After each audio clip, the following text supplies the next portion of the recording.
നമസ്കാരം. എപ്പോഴെങ്കിലും ചിന്തിച്ചിട്ടുണ്ടോ എന്തുകൊണ്ടാണ് ലോകത്തിലെ ഏറ്റവും വിജയിച്ച ആ 1% ആളുകൾ ബാക്കിയുള്ള 99% പേരെക്കാളും ബഹുദൂരം മുന്നിലെത്തുന്നതെന്ന്? ഇത് വെറും ഭാഗ്യം കൊണ്ടോ അല്ലെങ്കിൽ അവർക്ക് കൂടുതൽ അവസരങ്ങൾ കിട്ടുന്നതുകൊണ്ടോ ഒന്നുമല്ല. സത്യം പറഞ്ഞാൽ അതിനു പിന്നിൽ വളരെ കൃത്യമായ ചില ചിന്താരീതികളുണ്ട്. ഇന്ന് നമ്മൾ ആ രഹസ്യങ്ങളിലേക്കാണ് ഇറങ്ങിച്ചെല്ലാൻ പോകുന്നത്. ശരി, ഈ ചിന്താരീതിയുടെയൊക്കെ അടിസ്ഥാനം എന്താണെന്ന് മനസ്സിലാക്കാൻ നമുക്കൊരു ചെറിയ കഥയിൽ നിന്ന് തുടങ്ങാം. പണ്ട് കിങ്ഡം എക്സ് എന്ന പേരുള്ള ഒരു രാജ്യമുണ്ടായിരുന്നു. ഈ കഥ കേട്ട് കഴിയുമ്പോൾ പണം യഥാർത്ഥത്തിൽ എവിടെയാണോ ഒട്ടിപ്പിടിച്ചിരിക്കുന്നതെന്ന് നമുക്ക് കൃത്യമായി മനസ്സിലാകും. അവിടുത്തെ രാജാവ് ഒരു ദിവസം വിപ്ലവകരമായ ഒരു തീരുമാനമെടുത്തു. രാജ്യത്തുള്ള മുഴുവൻ സമ്പത്തും, അതായത് ഓരോ സ്വർണ്ണ നാണയവും എല്ലാ സ്വത്തുക്കളും പിടിച്ചെടുത്തിട്ട് രാജ്യത്തെ ഓരോ പൗരനും തുല്യമായി വീതിച്ചു കൊടുക്കാൻ ഉത്തരവിട്ടു. ഒന്ന് ആലോചിച്ചു നോക്കൂ, ഒരു നിമിഷത്തേക്ക് ആ രാജ്യം ഒരു സമ്പൂർണ്ണ സമത്വത്തിലെത്തി.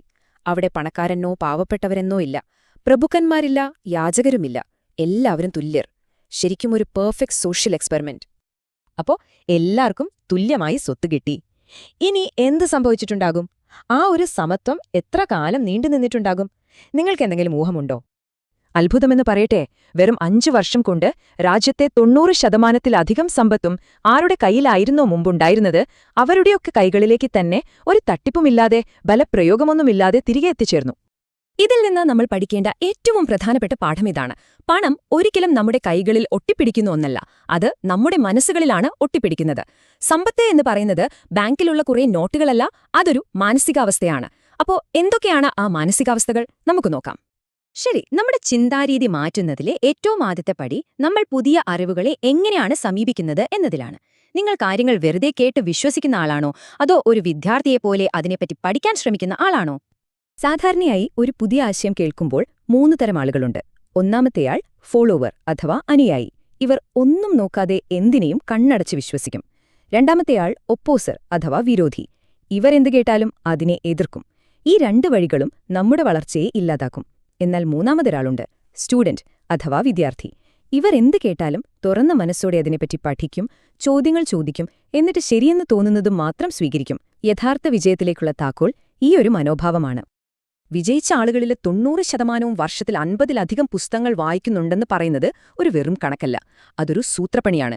മറ്റൊരാൾ 20 വർഷം കഷ്ടപ്പെട്ട് പഠിച്ചെടുത്ത അറിവ് നിങ്ങൾക്ക് വെറും 20 മണിക്കൂർ കൊണ്ട് ഒരു പുസ്തകത്തിലൂടെ കിട്ടുകയാണ്. ഇതവരുടെ ഏറ്റവും വലിയൊരു ശക്തിയാണ്. അപ്പോ ഞാനിപ്പോ ഈ പറയുന്ന കാര്യങ്ങൾ കേൾക്കുമ്പോൾ ഒരു നിമിഷമൊന്ന് സ്വയം ചോദിച്ചു നോക്കൂ. നിങ്ങളൊരു അനുയായിയായിട്ടാണോ ഇത് കേൾക്കുന്നത്, അതൊരു വിരോധിയായിട്ടാണോ, അതൊരു വിദ്യാർത്ഥിയുടെ തുറന്ന മനസ്സോടെയാണോ? ഉത്തരം നിങ്ങളോട് തന്നെ സത്യസന്ധമായി ഒന്ന് പറഞ്ഞു നോക്കൂ. ഓക്കെ, ഒരു വിദ്യാർത്ഥിയുടെ മനസ്സോടെ പുതിയ കാര്യങ്ങൾ പഠിക്കാൻ തുടങ്ങിയാൽ അടുത്ത പടി ആ അറിവ് എവിടെ ഉപയോഗിക്കണം എന്ന് തീരുമാനിക്കലാണ്. അവിടെയാണ് ഒരു ലക്ഷ്യബോധത്തിന്റെ ശക്തി വരുന്നത്. കാരണം നിങ്ങളുടെ ഉള്ളിലെ ആ തീവ്രമായ ആഗ്രഹങ്ങളാണ് നിങ്ങളുടെ ഭാവിയെ ശരിക്കും രൂപപ്പെടുത്തുന്നത്. നെപ്പോളിയൻ ഹിൽ ഇതിനെപ്പറ്റി ആഴത്തിൽ പഠിച്ചിട്ടുണ്ട്.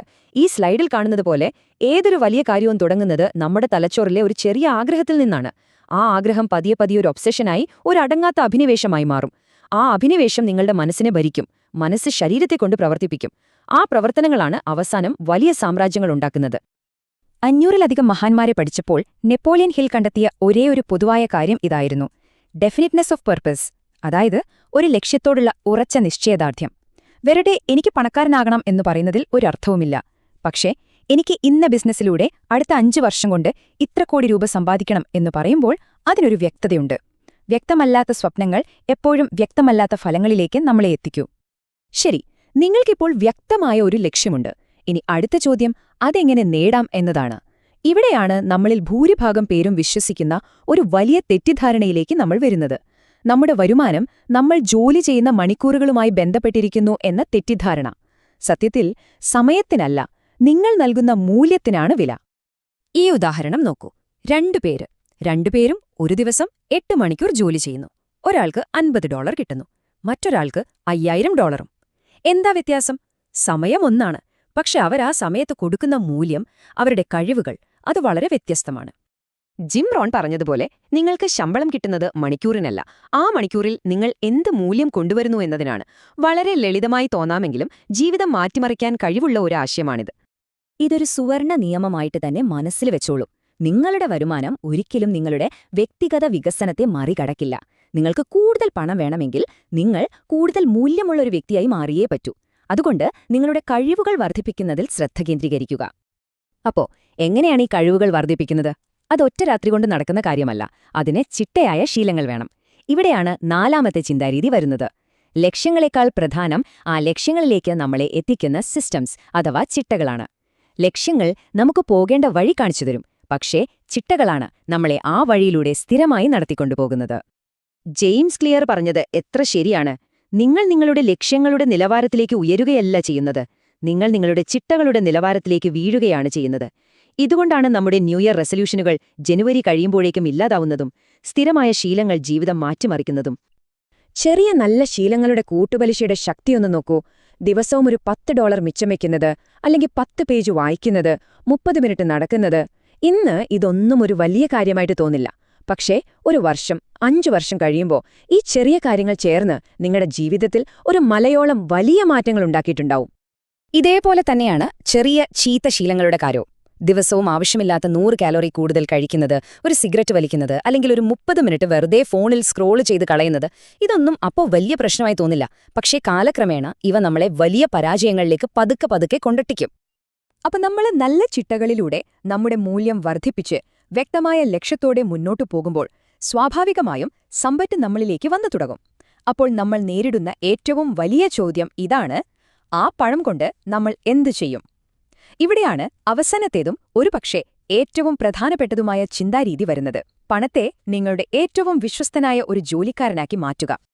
റോബർട്ട് കിയോസാക്കിയുടെ ക്യാഷ് ഫ്ലോ ക്വാഡ്രന്റ് ഇത് വളരെ ലളിതമായി നമുക്ക് കാണിച്ചു തരുന്നുണ്ട്. ഇതിന്റെ ഇടതുവശത്ത് എംപ്ലോയിയും സെൽഫ് എംപ്ലോയിഡും എസ്സുമുണ്ട്. ഇവർ രണ്ടുപേരും പണത്തിനു വേണ്ടി തങ്ങളുടെ സമയം വിൽക്കുകയാണ്. ജോലി നിർത്തിയാൽ അന്ന് വരുമാനം നിൽക്കും. എന്നാൽ വലതുവശത്തുള്ള ബിസിനസ് ഓണറും ഇൻവെസ്റ്ററും പണത്തിനു വേണ്ടി ജോലി ചെയ്യുന്നില്ല, പകരം പണം അവർക്കു വേണ്ടി ജോലി ചെയ്യുന്ന സിസ്റ്റമുകൾ ഉണ്ടാക്കുകയാണ് ചെയ്യുന്നത്. ഇതിലെ ഏറ്റവും സങ്കടകരമായ കാര്യം എന്താണെന്ന് വെച്ചാൽ ലോകത്തിലെ 95% ആളുകളും ഈ ഇടതുവശത്താണ് കുടുങ്ങിക്കിടക്കുന്നത്. അവരുടെ ജോലി നിന്നാൽ അവരുടെ വരുമാനവും നിൽക്കും. എന്നാൽ സമ്പന്നരാകട്ടെ വലതുവശത്ത് നിന്ന് പണത്തെക്കൊണ്ട് പണിയെടുപ്പിച്ച് കൂടുതൽ ആസ്തികളുണ്ടാക്കിക്കൊണ്ടേയിരിക്കും. ഒന്ന് ചിന്തിച്ചു നോക്കൂ. പണമാണ് നിങ്ങൾക്ക് കിട്ടാവുന്നതിൽ വെച്ച് ഏറ്റവും നല്ല ജോലിക്കാരൻ. അതിനുറങ്ങേണ്ട, ലീവ് വേണ്ട, ശമ്പളം കൂട്ടി ചോദിക്കില്ല, ഒരു പരാതിയുമില്ല. അതിനെ ശരിയായ രീതിയിൽ നിക്ഷേപിച്ചാൽ നിങ്ങൾ ഉറങ്ങുമ്പോഴും യാത്ര ചെയ്യുമ്പോഴും അത് നിങ്ങൾക്ക് വേണ്ടി പണമുണ്ടാക്കിക്കൊണ്ടേയിരിക്കും. അപ്പോ ഈ വിശകലനം അവസാനിപ്പിക്കുമ്പോൾ ഞാൻ നിങ്ങളോട് ഒരൊറ്റ ചോദ്യം ചോദിക്കുകയാണ്. ആഴത്തിലൊന്ന് ചിന്തിച്ചിട്ട് ഉത്തരം പറയുക. നിങ്ങളുടെ പണം നിങ്ങൾക്കു വേണ്ടി ജോലി ചെയ്യുകയാണോ? അതോ നിങ്ങൾ ജീവിതകാലം മുഴുവൻ പണത്തിനു വേണ്ടി ജോലി ചെയ്യുകയാണോ? ഈ ചോദ്യത്തിനുള്ള നിങ്ങളുടെ ഉത്തരം നിങ്ങളുടെ സാമ്പത്തിക ഭാവിയെ മുഴുവനായി നിർണ്ണയിക്കും.